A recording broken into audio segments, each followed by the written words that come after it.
Slide and slurp, scratch and burp. More about verbs by Brian P. Cleary, illustrated by Brian Gable. Our learning focus, parts of speech, specifically verbs. Pay attention for rhyming patterns and patterns in the words. Also, think about the choices the illustrator made making illustrations. Verb, a word that shows action or being. Verbs are words like sneak and sniff, sneeze and seize, and wheeze and whiff. Planting carrots, getting traction. Verbs give sentences their action. You might be exploring the Alps or the Amazon, maybe restoring the chair that your grandma is on. Knitting or hitting, or roping or biting, verbs can make sentences very exciting. They tell us of horses that nuzzle and nip, of bears as they guzzle and birds as they sip. They tell us of scooters, both swivering and stopping, throws that are curving or sliding or dropping.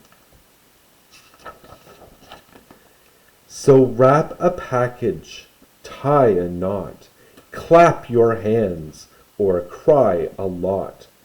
Triumph, tremble, trot and trample.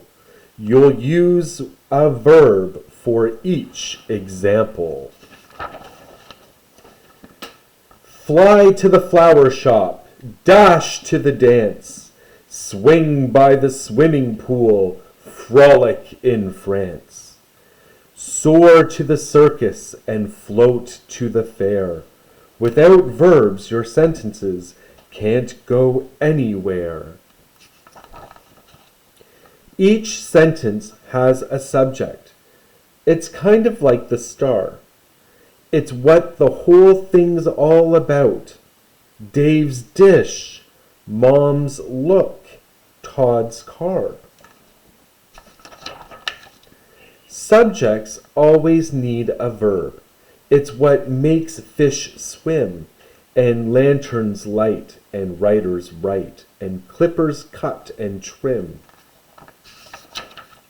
Some verbs aren't the action kind. They link instead of do. Connecting parts, as in, your dog appears quite blue. These linking verbs connect a subject to a word or phrase. That's called a subject complement. It's done in lots of ways. It became ridiculous. That strudel sure smells great. The crime remains a mystery. This play seems second rate. The forms of be are linking verbs, like are your names Michelle? Were and was work this way too. They're forms of be as well. I am Shannon. He is Mort.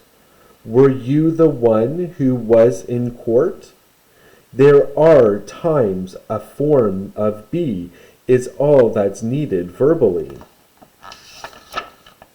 Whether you slide, or you slip, or you slurp, if you should scream, or you scratch, or you burp, if you're making a fraction or writing a blurb.